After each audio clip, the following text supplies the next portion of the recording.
안녕하세요. 저는 철들고 지금까지 일하느라 한 번도 제대로 쉬어본 적이 없는 40대 여자입니다. 남들만큼 배우지도 못했고 제대로 놀아볼 시간도 없이 어느새 40대가 되었네요. 그래도 전 지금이 가장 행복합니다. 악몽 같은 시간이 지나고 저에게 평온이 찾아왔거든요. 여전히 일은 고되고 힘들지만 딸을 잃어버리고 살았던 지난 날을 생각하면 지금 이 순간이 얼마나 행복한지 모른답니다. 제 사연 한번 들어보시겠어요? 저에게는 생각만 하면 눈물 나는 어린 시절 기억이 있습니다. 바로 아빠에 대한 기억 때문이죠. 아빠는 저와 2살 어린 여동생을 많이 사랑해 주신 분입니다. 지금도 생각하면 가슴이 시릴 만큼 보고 싶은 우리 아빠.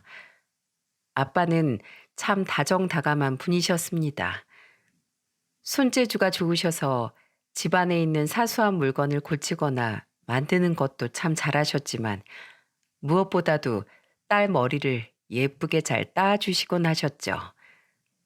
아침마다 우리 2딸의 머리를 빗겨주시고 항상 이렇게 말하며 웃으셨죠. 오늘은 어떻게 해드릴까요? 아빠는 그날 딸들이 원하는 스타일대로 머리를 해주시거나 때로는 만화에나 나올 법한 웨이브를 만들어 주셨어요. 그런 머리를 하고 학교에 가면 친구들이 저를 참 부러워하곤 했습니다. 그리고 저는 그런 부러운 시선을 받는 걸 참 좋아했죠. 그렇게 딸 사랑이 남달랐던 아빠는 퇴근길에 종이 봉투에 담긴 통닭을 사오시곤 했습니다. 지금도 그 맛을 잊을 수가 없죠. 요즘엔 왜 그런 맛을 내는 통닭집이 없을까요? 담백하고 고소하고 짭조름한 그 맛. 아빠가 통닭을 사오신 날이면 내 식구가 둘러앉아 아빠 손을 쳐다보곤 했습니다. 하지만 하늘은 착한 사람을 먼저 데려간다고 하잖아요. 참 야속한 말입니다.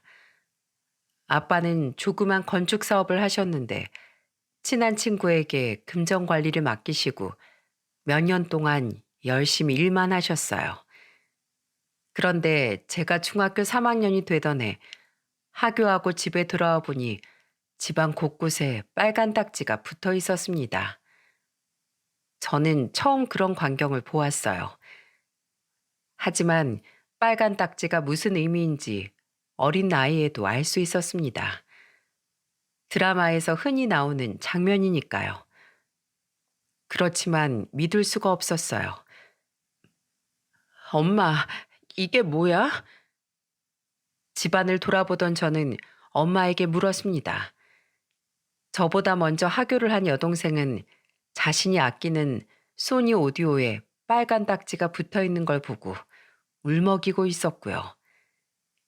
그 오디오는 당시 여동생이 친구 집에 있는 오디오를 보고 너무 갖고 싶어서 용돈을 모으고 있었는데 아빠가 그 모습이 안쓰러웠는지 여동생이 반에서 1등한 날 기념으로 사주신 물건이었어요.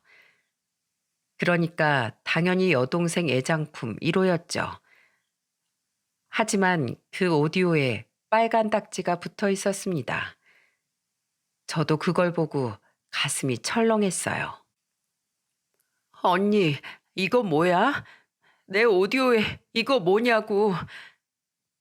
중1 여동생은 믿지 못하는 표정으로 울먹였어요. 이 오디오 다른 사람이 가져가는 거야? 저와 엄마는 대답하지 못했습니다. 하지만 빨간 딱지가 붙은 물건이 오디오만 있었던 건 아니었죠. 돈을 갚으라고 닥달하는 빨간 딱지는 밥통, 전자레인지, 세탁기, TV 등 집안에 돈이 들 만한 모든 물건에 붙어 있었습니다. 우리 이제 어떻게 되는 거야? 제가 물어보자 평소에 병을 앓고 있던 엄마의 얼굴이 하얗게 질려 있었어요. 엄마, 괜찮아? 그때 아빠에게 전화가 걸려왔고 그 전화를 받은 엄마는 얼굴에 핏기가 사라지며 쓰러지고 말았습니다. 깜짝 놀란 저와 제 여동생은 급하게 119를 불러 근처 병원으로 갔죠. 시간이 늦어서 엄마가 어떻게 될까봐 얼마나 조마조마했는지 모릅니다. 중3이던 저는 정신을 바짝 차려야 한다고 계속 다짐했어요. 아빠가 올 때까지 엄마와 여동생을 지켜야겠다고 스스로 채근했습니다. 나중에 안 사실이지만 아빠는 친구의 배신으로 인해서 회사 빚을 모두 떠안고 전 재산을 잃게 되었습니다. 그리고 살 길이 막막해졌다는 사실을 알게 된 엄마가 충격을 받고 쓰러지셨던 거예요. 그 사실을 알 리 없던 저는 응급실에서 하염없이 아빠를 기다렸습니다. 그리고 늦은 밤 응급실로 찾아온 아빠는 눈빛이 변해 있었어요. 늘 항상 다정하고 따뜻한 눈빛으로 우릴 보던 아빠였는데 그날은 술에 취해 유독 쓸쓸해 보였습니다. 그리고 아빠의 눈빛에는 울분이 가득 차올라 보이기도 했어요. 그리고 그게 아빠를 본 마지막이었어요. 아빠는 지인에게 부탁해 겨우 병원비를 해결하고는 본인을 탓하는 유서를 남겨놓은 채 스스로 극단적인 선택을 하고 말았습니다. 친구를 믿었던 게 잘못이고 큰 빚을 가족에게 떠넘기게 될지도 모른다는 공포심에 그런 선택을 하셨던 것 같습니다. 이후 우리의 고통은 계속되었습니다. 아빠가 돌아가신 이후로 엄마의 병이 더 악화되었고 그럴수록 엄마는 세상을 다 포기한 것처럼 애잔한 눈빛으로 우릴 바라보곤 하셨죠. 엄마, 왜 그렇게 쳐다봐? 이뻐서, 이쁘면 밝게 웃으면서 봐야지. 그렇게 눈물 흘리면서 쳐다보는 거 너무 싫어. 집안을 감도는 우울한 공기가 미치도록 싫었던 저는 엄마에게 거친 반항을 하곤 했어요. 엄마면 우릴 책임져야 하는 거 아니야? 아무리 병들었어도 우릴 위해 힘을 내야 하는 거 아니냐고. 그 당시 저는 사춘기였나 봐요. 현실이 너무 싫고 맨날 누워만 있는 엄마가 미치도록 지겨웠죠. 저의 반복되는 레퍼토리에 엄마는 눈물만 흘리곤 계셨죠. 미안하다. 미안해. 엄마는 태생적으로 강하지 못한 사람이었습니다. 어렸을 때부터 몸이 약했던 엄마는 항상 아버지처럼 가장 역할을 해줄 사람이 필요했죠.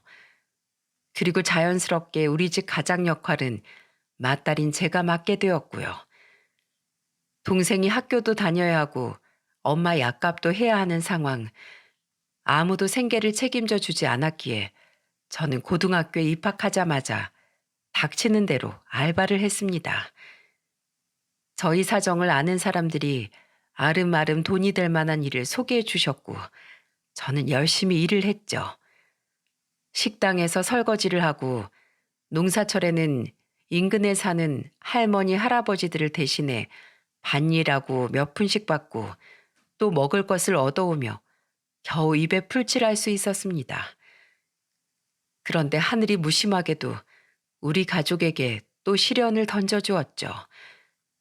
바로 제 나이 20살에 엄마가 또 쓰러지고 만 것이었습니다. 약을 그렇게 많이 먹었는데도 엄마 병에는 모두 다 소용이 없었나 봐요. 119에 실려간 엄마는 겨우 정신을 차리고 저를 보다가 눈물을 흘렸습니다. 경아야, 엄마가 미안하다. 널 도와주지도 못하고 맨날 이렇게 짐만 대고. 평소에 엄마가 늘 하던 말이었는데 그날따라 왠지 심상치 않더라고요. 아빠에게 할 말을 다 하지 못해서 후회했었던 생각이 들면서 문득 엄마에게는 절대 그러지 말아야겠다는 생각이 들었습니다. 아니야, 엄마. 나 엄마만 있으면 살 수 있어. 제발 힘내. 제발. 경아야, 미안하다. 그리고 혼수 상태에 빠진 엄마는 며칠을 버티지 못하고 아빠가 있는 세상으로 가버리고 말았어요. 이제 혈육이라고는 저와 여동생 둘밖에 없었죠. 여동생은 흐르는 눈물을 꾹 참으며 엄마 장례식장에서도 책을 펴고 있더라고요. 원래 공부를 잘하던 동생이긴 했지만 제가 한마디 했습니다. 경혜야, 무리하지 마. 지금은 그냥 울고 싶으면 울어도 돼. 아니야, 나 이거 끝내고 이번 시험도 꼭 1등 할 거야. 경혜야.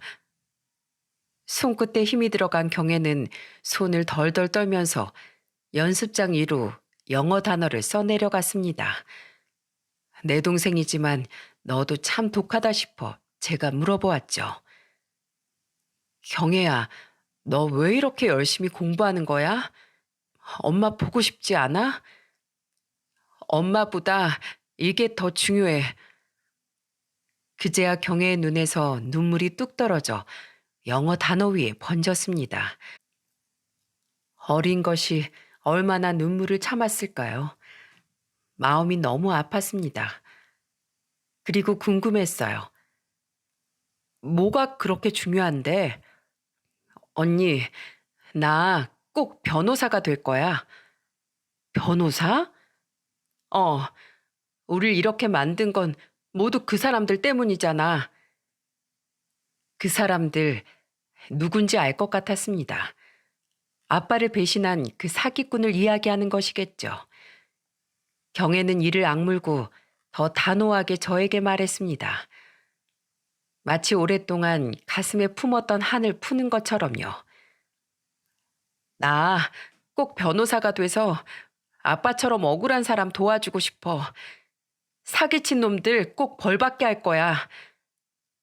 그리고 손끝에 힘을 꽉 주며 다시 꾹꾹 영어 단어를 써내려갔죠. 여동생의 그 어린 가슴에 그 일이 못이 박혔나 봅니다. 몇 년이 지나도록 잊지 못할 만큼 큰 트라우마로 남았던 것이겠죠.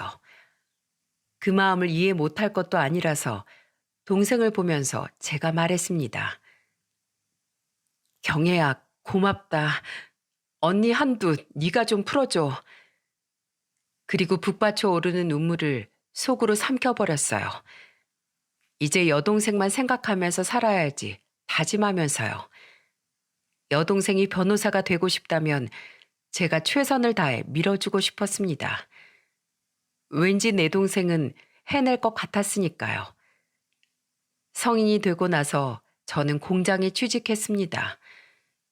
공장 식당에서 식사를 해결하고 옷이라고는 공장 작업복밖에 없으니 돈을 더 알차게 모을 수 있었거든요.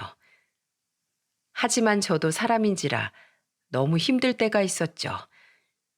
그때마다 전 여동생을 떠올리곤 했습니다. 그래, 너만은 다른 인생을 살도록 해. 몸은 힘들어도 뿌듯했죠. 착한 여동생은 제가 일하고 지쳐서 집에 돌아온 날이면 밤새 제 팔다리를 주무르고 앉아서 어쩔 줄 몰라 했어요. 그리고 어김없이 이 말을 하곤 했습니다. 언니, 나도 공장에서 일할게. 저는 누워있다가도 벌떡 일어나 여동생에게 소리쳤습니다. 그딴 소리 하지 말고 넌 공부나 열심히 해. 아무리 그래도 언니 혼자 너무 무리하잖아. 그런 소리 하지 말고 네가 공부 열심히 하는 게 날 도와주는 거야. 제 말은 모두 진심이었습니다.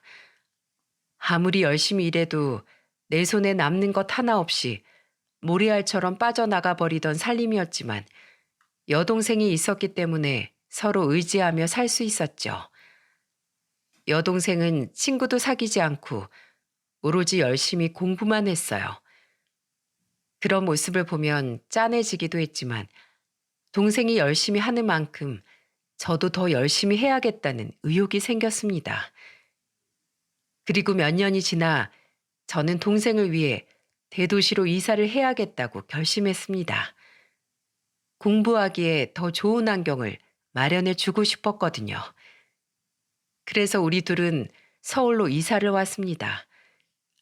아는 사람 하나 없이 시작한 자취 생활은 참 고달팠어요. 처음엔 빛이 잘 들어오지도 않는 반지하 월세에서 생활했죠. 여름에는 곰팡이 때문에 벽지가 썩어 들어갔어요.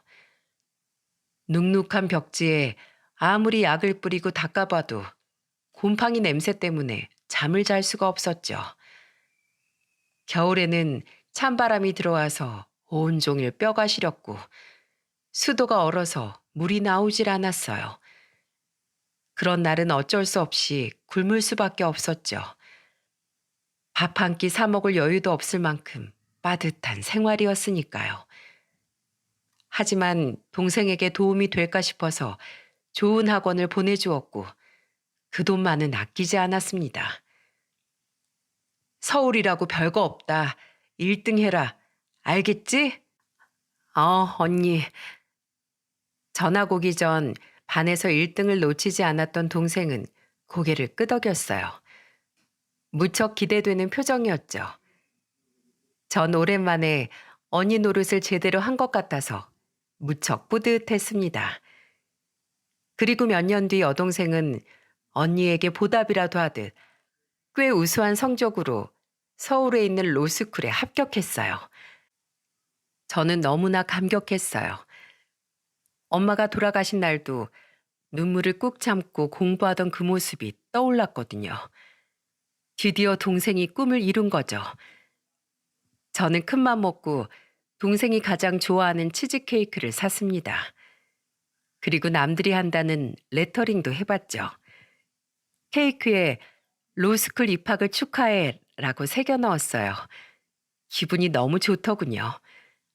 내 가족이 꿈을 이룬 순간만큼 설레는 순간도 없을 테니까요.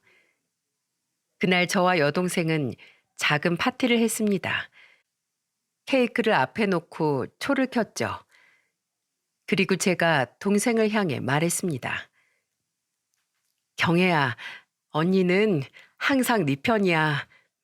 사랑하고 자랑스럽다, 우리 동생. 언니, 나 열심히 살게. 그런데 그만 둘이서 울컥 눈물이 쏟아지고 말았어요. 그동안 꾹 참아왔던 눈물이 한꺼번에 쏟아지는 느낌이었습니다. 아빠, 엄마, 보고 있어? 동생이 목 놓아 울었습니다. 우리 둘 다 부모님이 너무나 보고 싶은 그런 날이었어요. 경혜가 이렇게 잘 컸어. 아빠, 엄마. 저는 하늘을 향해 말했어요. 그 순간만큼은 아빠, 엄마도 우릴 보고 있을 것 같은 느낌이 들었습니다. 그리고 우린 온종일 울고 말았어요. 그날만큼은 참고 싶지 않더라고요. 가장으로서 느꼈던 책임감도 다 내려놓고 목 놓아 울었습니다. 동생이 로스쿨에 들어가고 경기도에 있는 공장에 다니던 저는 직장을 서울로 옮겨야겠다는 생각을 했습니다. 이제 한시름 놓고 동생과 함께 많은 시간을 보내고 싶었거든요. 하지만 배운 것도 없고 별다른 기술도 없는 제가 취직할 수 있는 곳은 그다지 많지 않았습니다. 빨리 일을 구해야 할 텐데 다급한 마음에 처음엔 대학 근처에 있는 식당에서 일하면서 지냈습니다. 그 다음엔 콜센터에서 일을 했고요. 하지만 전화로 사람을 상대하는 일이 보통 스트레스 받는 일이 아니더라고요. 그래서 아예 고객을 직접 상대하는 일을 하겠다고 마음먹고 32살쯤에 대형 마트에 취직을 했습니다. 아줌마들로 가득한 마트 식품관에서 일하는 게 쉽진 않았지만 전 누구보다 열심히 일했습니다. 시식하고 가세요. 마지막 남은 물건 3개 묶어서 9,900원에 판매하고 있습니다. 그런데 일주일쯤 지난 어느 날 열심히 일하고 있는 저에게 한 남자가 말을 걸어왔어요. 남자는 훤칠하게 키도 크고 잘생겼더라고요. 누구세요? 네? 그 남자는 제 물건을 손으로 뒤적이며 말했습니다. 많이 팔았네요. 잘 안 나가던 물건이었는데 더 넣어야겠네. 누군데 판매하는 상품에 자꾸 손을 대는 거예요. 눈으로만 봐주세요. 네? 그 남자는 제 말에 아랑곳하지 않고 재고 수량을 체크했습니다. 새로 들어왔어요? 남자의 질문에 저는 어리둥절한 눈빛으로 그 남자를 쳐다보았죠. 그 남자는 제가 판매하는 물건을 관리하는 직원이었어요. 고객들이 어떤 상품을 좋아하고 어떤 상품을 좋아하지 않는지 재고를 확인하고 물건을 넣어주는 일을 했죠. 저는 마트에서 그 회사 제품을 판매하는 담당자였고요. 죄송합니다. 초면에 실례가 많았습니다. 괜찮아요. 판매하는 상품을 손댄 내가 잘못이죠. 그 후로 저는 1, 2주에 한 번씩 마트로 찾아오는 그 남자를 보고 반갑게 인사했습니다. 상품이 너무 잘 팔린 날이면 자랑하듯이 그에게 말하곤 했죠. 오늘 품절이에요, 품절. 남자는 저를 보고 웃었습니다. 시간이 지나면서 우린 자연스레 대화하는 일이 많아졌죠. 그러던 어느 날이었어요. 시식 코너에서 만두를 굽고 있었는데 5살쯤 되어 보이는 남자아이가 프라이팬에 손을 넣고 만두를 집어먹더라고요. 너무 순식간이라 말릴 새도 없었습니다. 만두를 입에 넣은 아이는 혀를 대었는지 놀라서 울기 시작하더라고요. 그 모습을 보고 있던 저는 너무 놀란 나머지 안 돼! 하고 아이 손을 잡고 만두를 뺐습니다. 뜨거운 만두를 입에서 빼주려고 한 것뿐인데 남자아이는 더 크게 울더라고요. 그때 멀리서 쇼핑 중이었던 애엄마가 아이의 울음소리를 듣고 달려왔습니다. 그리고 다짜고짜 저에게 막말을 하더군요. 미쳤어요? 이 뜨거운 걸 애를 줘요? 그게 아니라 저는 상황을 설명하려고 했지만 애엄마의 목소리가 워낙 커서 영업에 방해가 될까봐 빨리 수습하고 싶었어요. 빨리 사과하세요. 네? 죄송합니다. 죄송합니다. 빨리 끝내고 싶어서 그 여자에게 고개를 숙이며 사과를 하긴 했지만 마음속에는 억울함이 남아 있었죠. 그때 굵직한 남자의 목소리가 들려왔어요. 그는 제가 있던 코너에 물건을 대주던 바로 그 남자였어요. 이봐요. 그거 당신 아들이 그냥 손으로 주워 먹은 거예요. 왜 점원한테 화를 냅니까? 뭐라고요? 당신이 봤어요? 남자는 나를 대신해 애엄마에게 할 말을 해주었어요. 당신이 저기 쇼핑하러 간 사이에 애가 만두 집어먹다가 일어난 일이라고요. 내가 보지도 않고 얘기하겠어요? 애도 안 보고 어딜 그렇게 돌아다닙니까? 이제 그만하고 애 데려가요. 아니면 영업 방해로 신고하겠습니다.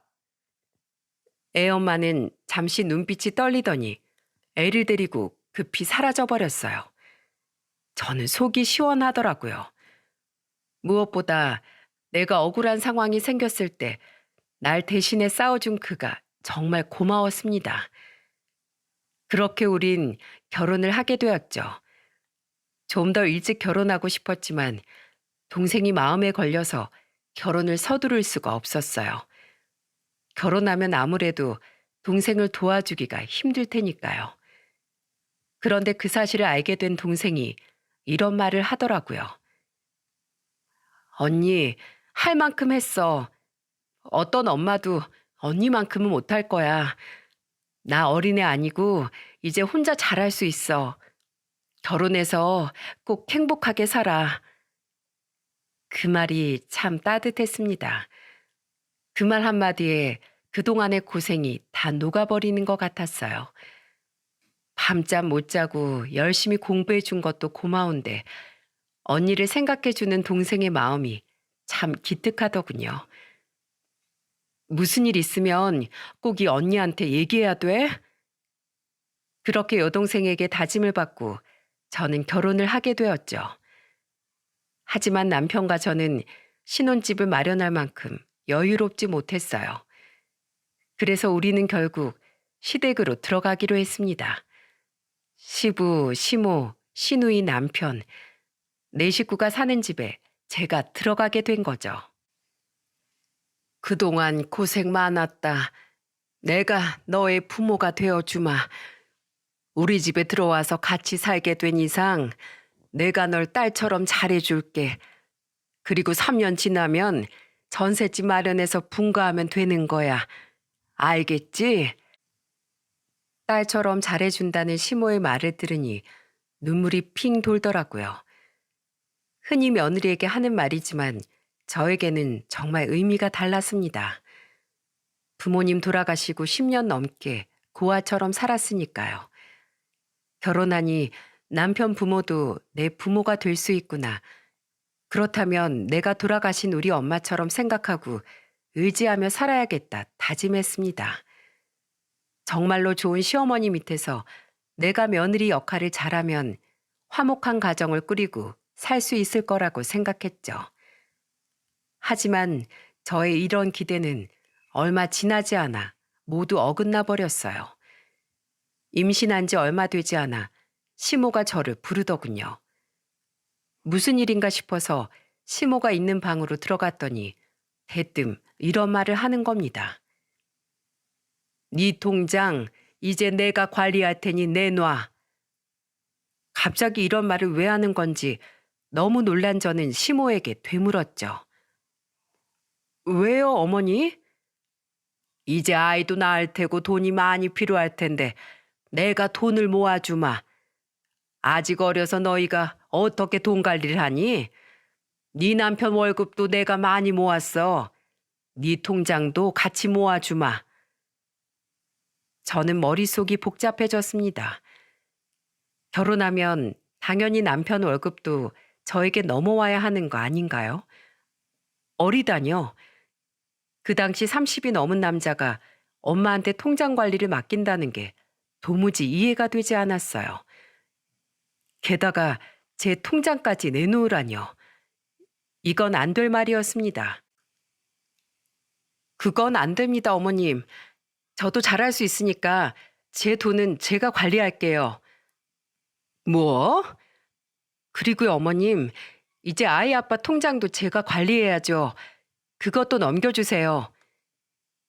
그 말을 들은 시모는 아무 말도 하지 않고 귀가 찬다는 듯이 절 노려보더니 몸을 휙 돌리더군요. 그날 밤 전 너무 기가 막혀서 잠이 오질 않더군요. 하소연할 사람도 없어서 가슴만 치고 있는데 남편은 새벽이 되어서야 기어 들어왔습니다. 어디서 술을 퍼먹었는지 술 냄새를 풍기면서 이런 소리를 하는 겁니다. 우리 엄마한테 잘해, 어?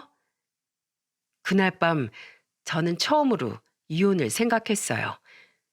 이 집안에는 날 위해주는 사람이 아무도 없다는 걸 실감했으니까요. 당장 뛰쳐나오고 싶었지만 형편상 그러지 못하고 겨우겨우 버티게 되었죠. 그리고 몇 달 후 딸아이가 태어났습니다. 제 뱃속으로 나온 제 자식은 정말 눈에 넣어도 아프지 않을 정도로 예쁘더군요. 시모도 핏줄은 당겼는지 온갖 육아용품을 사다 주며 딸아이를 돌봐주었고요. 저도 그 모습이 싫지는 않았습니다. 아유, 이 하얗고 작은 손발 좀 봐라. 애기가 어쩜 이렇게 예쁘게 생겼니? 시모는 딸아이를 참 예뻐했습니다.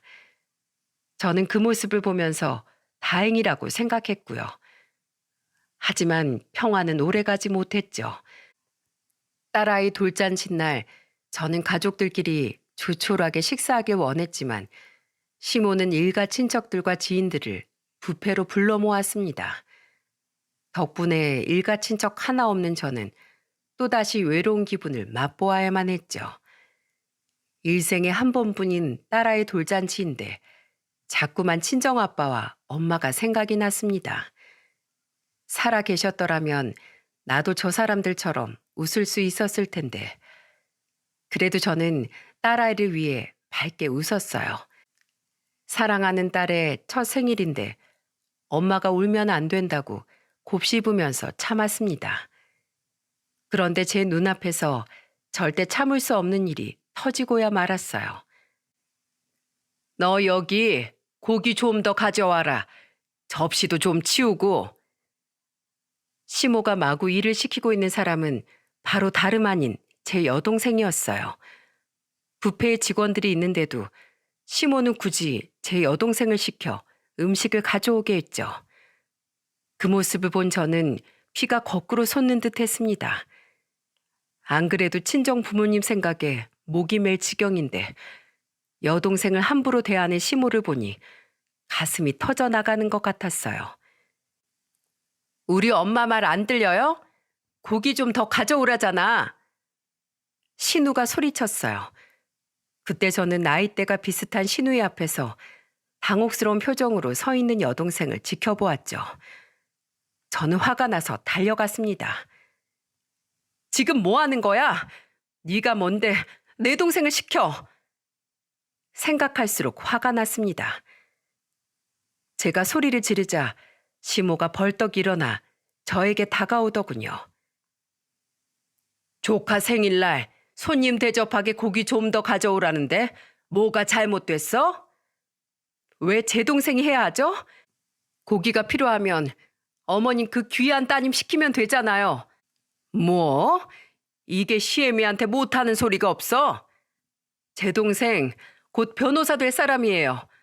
공부한다고 시간 없는데 오늘 조카 돌잔치라고 겨우 온 거라고요. 따님은 백수에다가 공짜로 자리만 차지하고 있으니 밥값은 해야지. 안 그래요? 여동생에게 잔심부름을 시켰다고 화가 난 게 아니었어요. 부모가 없다고 노골적으로 무시하는 시모의 태도가 너무 기가 막혔습니다. 그들이 보기에 난 지켜줄 부모 하나 없으니 우스워 보였겠죠. 친정 부모가 없다는 건 참 서러운 일이었습니다. 집으로 돌아온 저는 남편에게 말했어요. 더 이상 이런 집안에서 며느리 역할 못하겠어. 당장 우리 이혼해. 남편은 놀란 얼굴로 저를 쳐다보더라고요. 저는 남편이 또 시모 편을 들 거라고 생각하고 무슨 말을 하든 한 대 쥐어 박아줘야겠다고 생각했는데 남편이 뜻밖의 말을 하더군요. 아무래도 사태가 심각하다는 걸 눈치챘던 것 같습니다. 미안해. 내가 엄마한테 얘기 잘 할 테니까 제발 이러지 마. 이제 내가 중간에서 역할 잘할게. 이혼만은 절대 안 돼. 그래도 그땐 가정을 지키고 싶었는지 남편이 싹싹 빌더라고요. 그리고 며칠 뒤에 시모가 저에게 말하더군요. 내가 실수했다. 그래도 사돈인데 그러면 안 됐는데 내가 미안하다. 시모 성격에 화를 누르고 며느리에게 사과를 하는 걸 보니 수상하더군요. 그래서 제가 조건을 내밀었습니다. 그럼 약속하세요. 통장 내놔라. 그런 말 하지 말고 우리 가족 일은 전혀 신경 쓰지 마세요. 알았다. 저는 한 번은 더 시댁을 믿어보기로 했습니다. 물론 이혼하고 나면 딸을 아버지 없는 아이라고 놀림받게 하고 싶지 않은 마음이 더 크긴 했지만은요. 하지만 사람은 고쳐 쓰는 게 아니라는 걸 깨달았습니다. 몇 년이 지나도 남편이 여전히 시모 편을 드는 마마보이였고요. 외박도 잦아지고 술을 마시고 늦게 집에 오는 일이 다반사였죠. 시댁에서 살아야 하는 저는 지옥이 따로 없었고요. 그런데 어느 날 남편이 뻔뻔하게 이혼을 요구하는 겁니다. 우리 이혼하자. 너랑 더는 못 살겠어. 그동안 남편과 시댁에 대한 감정이 쌓일 대로 쌓여버린 저는 남편을 붙잡고 싶지 않더라고요. 그래서 저도 그러자고 했습니다. 그런데 이혼한다는 얘기를 들은 시모가 저를 앉혀놓고 난리를 쳤죠. 뭐 이혼? 애는 어떻게 하고 이혼을 해? 애는 제가 데리고 나갈 겁니다. 지금 모아둔 돈도 없는데 애를 어디서 키울 거야? 거지 같은 월세방에서 내 손녀를 키우려고? 그 말을 들은 저는 할 말을 잃었어요. 재산 분할을 한다고 해도 뭐 하나 나올 것 없는 집구석. 이대로 아이를 데리고 나가 혹시 돈이 떨어지면 예전에 여동생과 살았던 그런 반지하 방에서 아이를 키울 수도 있다고 생각하니 눈앞이 캄캄해지더라고요. 너 나가는 건 아쉬울 거 하나 없다. 그치만 애는 안 돼. 나가서 돈을 벌어서 어엿한 집 한 채라도 있을 때 애를 데려가. 정말 듣기 싫은 말이었지만 시모가 하는 말이 틀린 말도 아니었어요. 지금 당장 아이를 데리고 어디로 간단 말입니까? 그리고 내 딸을 나처럼 힘들게 살게 하고 싶진 않았습니다. 시댁이 미치도록 싫었지만 이곳에 남아있으면 딸은 지금처럼 안전하고 따뜻하게 생활할 수 있겠죠. 시모가 며느리는 미워했지만 소녀는 예뻐했으니 잘 봐줄 거라 생각했습니다. 그땐 그게 최선의 방법인 줄 알고 아이를 남겨두고 이혼을 했습니다. 그리고 이혼하고 한 달에 한 번 그리운 딸을 보는 날만 기다렸습니다. 만날 때마다 딸을 안고 쓰다듬으며 정말 헤어지고 싶지 않았죠. 저는 하루빨리 딸을 데려오고 싶어서 정말 열심히 살았습니다. 그런데 어느 날부턴가 딸아이를 만날 수가 없었어요. 8개월이 지나도록 시댁에 연락을 해도 연락을 받지를 않더라고요. 도저히 참을 수 없던 저는 시댁 앞으로 달려가 며칠을 기다렸지만 딸이 보이지 않았습니다. 뭔가 잘못되었다는 느낌이 오더군요.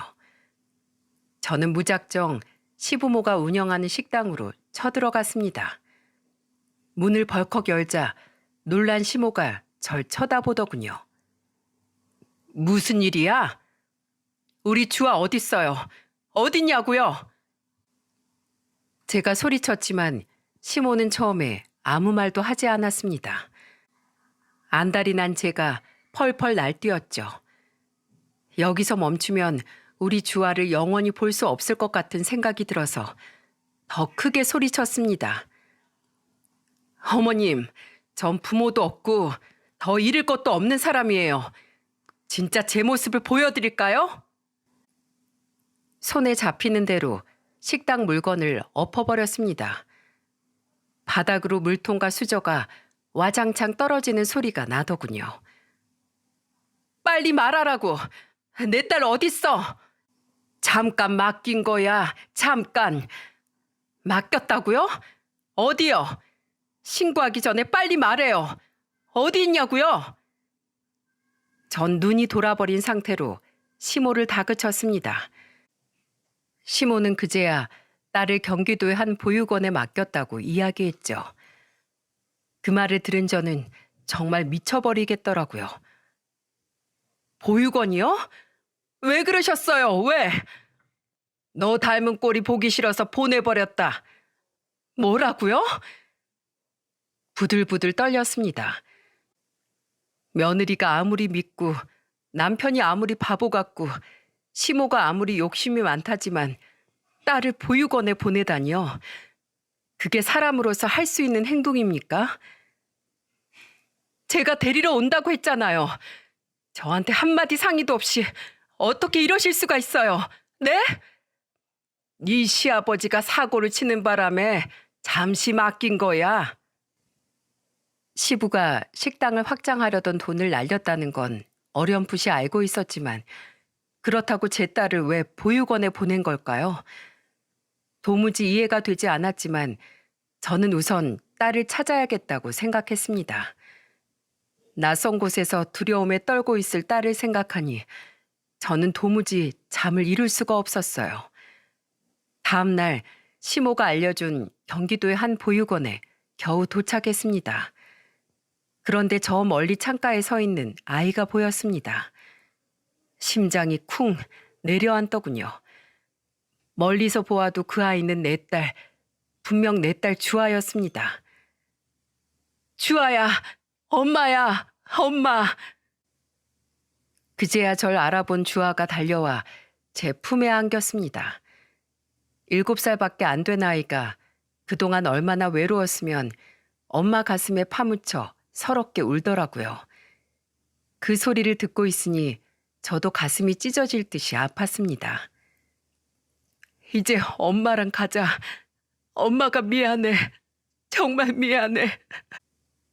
그때 보육원에서 한 선생님이 나와서 저에게 말을 건네더라고요. 주아는 이곳에 도착한 이후로 항상 혼자서 바깥만 보고 있었다고요. 전 눈물을 닦으며 말했죠.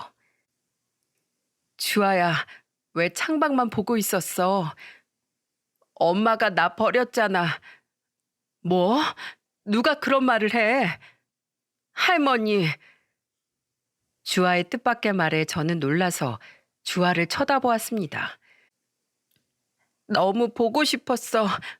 그래서 창밖을 계속 본 거야. 엄마가 꼭 올 거라고 생각했어? 주아는 울면서 고개를 끄덕였습니다. 잘했어. 잘했어, 우리 딸 주아. 이제 이 엄마가 데려갈 거야. 어떻게든 너랑 함께 살 거야. 저는 딸을 꼭 껴안았습니다. 처음으로 하늘에 감사하는 마음이 생기더라고요. 찾아서 정말 다행이었습니다. 그 후에 전 딸을 다시 데려오는 절차를 밟았고 여동생과 함께 사는 오피스텔에 딸을 데리고 들어갔습니다.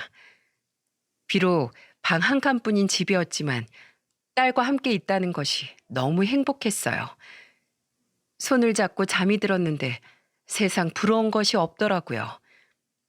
그런데 며칠이 지나고 주아 입에서 나온 말은 충격적이었습니다. 아빠가 왜 날 버리고 간 줄 알아요? 뭐? 왜 버린 줄 아냐고? 저는 놀라서 주아를 쳐다보았죠. 주아는 할머니와 아빠가 말하는 걸 엿들었는지 자세하게 얘기를 해주더군요. 도저히 믿을 수가 없었습니다. 남편이 이렇게 말했죠. 엄마, 엄마도 봤지? 이번에 만난 그 여자 정말 괜찮은데 내가 애 딸린 이웃남이라는 걸 몰라. 어쩌지? 안 그래도 나도 그 생각을 했다.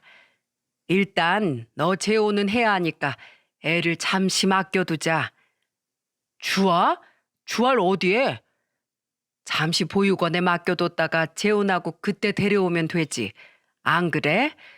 지금 네 아빠가 사고 치는 바람에 집도 어수선한데 빨리 너부터 재혼시켜야지. 이런 얘기를 딸이 들었다고 생각하니 정말 피눈물이 나더군요. 어린 딸도 보육원이 무슨 뜻인지 알았는지 다음날 시모에게 가서 물었다고 하더군요. 할머니, 나 보육원에 보낼 거예요? 며칠만 있으면 할머니가 다시 데려올 거야. 그럼 나 엄마한테 갈래요. 지 엄마 닮아서 못돼 먹긴. 가긴 어딜 가? 네 엄마 너 버리고 간 거야. 그 바람에 아이는 모든 희망을 잃고 보육원으로 들어가게 되었답니다. 그곳에 들어간 딸이 엄마에게 버림받았다는 생각을 하면서 창밖을 바라보았다는 생각만 하면 지금도 가슴이 저립니다. 내가 이 인간들을 어떻게 응징해야 할까요? 그 인간들은 정말 가만히 있는 사자의 코털을 건드렸죠. 고통받은 딸아이를 생각하면서 반드시 어떤 방법으로든 이 고통을 돌려주리라 마음먹었습니다. 그래서 흥신소를 찾아가 남편 뒷조사를 했죠. 남편이 고급 외제차를 할부로 뽑았더라고요. 그럴 돈이 없는데 왜 이렇게 무리해서 차를 샀나 알아봤더니 역시 여자 문제더군요. 사실 남편이 좀 훤칠하긴 했습니다. 그래서 여자를 만나는 게 쉬웠겠죠. 며칠이 지나고 남편이 동호회에서 가깝게 지내는 여자를 알아냈는데 그 여자는 남편보다 5살이나 어리고 대기업에 다니는 여자였죠. 그런데 그 여자에 대해 더 알고 보니 그게 아니었습니다. 결국 그 여자도 저처럼 전 남편의 실체를 모르고 속은 피해자였어요. 저는 이 여자에게 남편의 실체에 대해 알려주고 싶었고, 그래서 그 집을 찾아갔죠. 집 앞 공원으로 나온 여자는 처음에 제 얘기를 못 믿겠다는 눈치였어요. 지금 김덕호 씨 만나죠? 그 사람 이혼남의 애 아빠인 건 알아요? 당신 누군데 그런 말을 하는 거예요? 덕호 오빠 스토커예요? 참 어이가 없더라고요. 내가 김덕호 전부인이야. 누구보다 김덕호를 잘 아는 사람이라고. 내가 그걸 어떻게 믿어요? 네? 믿든 말든 난 팩트만 알려주면 돼. 팩트? 저는 그 여자에게 모든 사실을 알려주었습니다.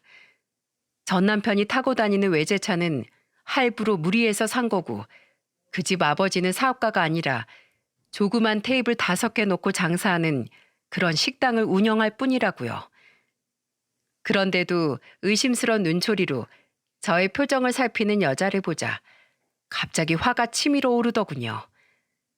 그래서 그 인간이 얼마나 쓰레기인지 알려주고 돌아서자고 마음먹었어요. 이제 그런 남자 데리고 살든 말든 이제 이 여자 팔자라고 생각하면서요. 당신 만나려고 총각 행세하면서 딸까지 보육원에 버린 남자예요. 그게 아빠가 할 짓인가요? 그제서야 그 여자의 눈이 동그래지더군요. 차마 거기까진 상상할 수 없었겠죠. 이제 난 다 알려줬으니까 갈게요. 믿던지 말든지 마음대로 하세요. 정 못 믿겠으면 어디 한번 확인해 보시던가. 그리고 전 남편 주소를 건네주고 돌아서려는데 그 여자가 울기 시작하더라고요. 전 너무 당황스러웠습니다. 결혼하자고 해서 5천만 원을 그 사람에게 줬는데, 그 여자는 전 남편이 어떤 사람인지도 모르고 결혼하자는 말만 믿고 모아둔 돈과 친정에서 마련해준 돈을 이미 전 남편에게 건넸더라고요. 왜 확인도 안 해보고 그런 행동을 했어요? 제가 놀라서 묻자 그 여자는 갑자기 핸드폰을 들고 전 남편에게 전화했습니다. 야, 김덕호, 사실대로 말해. 너 이혼남이었어? 딸도 있었어? 그 말을 들은 남편은 놀라서 전화를 끊어버렸어요. 그리고 그 여자는 전 남편에게 계속 전화했지만 받지 않았어요. 나 어떻게 그놈 때문에 내 인생 망쳤어요. 어떡해요 이제. 그 여자는 한동안 자기 분을 못 이겨 땅바닥을 뒹굴더라고요. 이게 뭔 오지랖인지 모르겠지만 그 여자를 구제해주고 싶다는 생각이 들더군요. 그리고 전 남편이 상습적으로 사기치고 수많은 여자 울리고 다닐 걸 생각하니 정말 끔찍했습니다. 더 이상 피해자가 나오지 않도록 제가 멈추게 하고 싶었어요. 그래서 사건을 만들기로 했죠. 혼자 고심하던 저는 여동생에게 이 이야기를 꺼냈죠. 그러자 여동생은 당장 그 여자 연락처를 달라고 하더군요. 그리고 바로 제가 있는 자리에서 그 여자와 통화를 했습니다. 피해 금액이 얼마죠? 처음 만날 때 유부남인 건 알고 계셨나요? 저 너무 억울해요, 변호사님. 사기친 그 인간 꼭 콩밥 먹게 해주세요. 저희 부모님 알아누우셨어요. 여동생이 그 여자와 저렇게 통화하는 걸 보니 제법 변호사 티가 나더라고요. 하긴 제가 도와주지 않아도 스스로 로스쿨 졸업하고 바로 변호사 자격 시험에도 합격한 수재니까요. 참 믿음직스러웠습니다. 이 사건은 혼인빙자 사기죄로 고소할 수 있습니다. 실체를 속이고 혼인을 미끼로 돈을 받아갔죠. 그리고 연락을 받지 않았으니 충분히 싸워볼 만합니다. 감사합니다. 감사합니다. 전 변호사님만 믿을게요. 그렇게 여동생은 그 여자의 전담 변호사가 되어 혼인빙자 사기죄로 전 남편을 고소하게 되었어요. 그 소식을 들은 남편은 얼굴이 새파랗게 질려서 몇 번이나 저에게 전화를 걸더군요. 소송 이야기가 나오기 전엔 어떻게든 절 피하려고 했었는데 말이죠. 난 정말 잘못이 없어. 이게 모두 다 엄마 잘못이야. 시모도 저에게 전화를 걸어 싹싹 빌었습니다. 그렇게 날 무시하더니 이제 생각이 바뀌었나 봅니다. 내가 잘못했다. 배운 게 없고 워낙 무식해서 그래도 되는 줄 알았어. 한 번만 봐줘. 제발 우리 좀 살려줘, 아가야. 어? 하지만 전 남편은 도저히 봐줄 수가 없었습니다. 알고 보니 다른 여자에게도 똑같은 사기를 쳤더라고요. 그래서 그 모든 혐의를 받은 전 남편은 결국 쇠고랑을 차게 되었어요. 남의 눈에 피눈물 나게 했으니 당연한 결과였죠. 저와 여동생은 너무나 기뻤습니다. 딸 버린 대가로 어떻게든 콩밥을 먹게 하고 싶었는데 못난 짓 하다가 잘 걸렸다 싶었습니다. 언니, 내가 그 인간 나오면 양육비로 탈탈 털리게 해줄게. 어떻게든 우리 조카 잘 키워야지. 안 그래? 여동생의 말에 저는 그제야 채증이 내려앉는 것 같았습니다. 양육비도 저의 당당한 권리니까 꼭 받으려고요. 소송 이후에 열심히 딸을 키우면서 살던 저는 지금의 돈벌이로는 안 되겠다 싶어서 청소 사업을 시작했습니다. 남들은 꺼리는 일이라고 하지만 처음 제 이름 걸고 하는 일이라 얼마나 기분이 좋은지 모른답니다. 제가 워낙 깔끔한 성격이라 입소문이 났는지 요즘에는 수익도 꽤 괜찮고요. 앞으로 우리 딸과 여동생 그리고 나의 행복만 생각하며 멋지게 살아가려고 합니다. 고아라고 무시받으며 살아서 서러울 때도 많았지만 이제 그런 건 하나도 두렵지 않습니다. 누가 저만큼 씩씩하게 세상을 살 수 있을까요? 그렇게 숱하게 아픈 일을 겪으면서 저는 더 단단해진 것 같습니다. 혹시 저처럼 고아로 살아오신 분 계신가요? 그럼 기죽지 말고 세상을 향해 당당하게 살아가도록 해요. 이왕 세상에 태어났으니 우리 모두 행복하게 살아갈 권리가 있잖아요. 힘든 일은 모두 있고 이제 모두 행복하게 살았으면 좋겠습니다.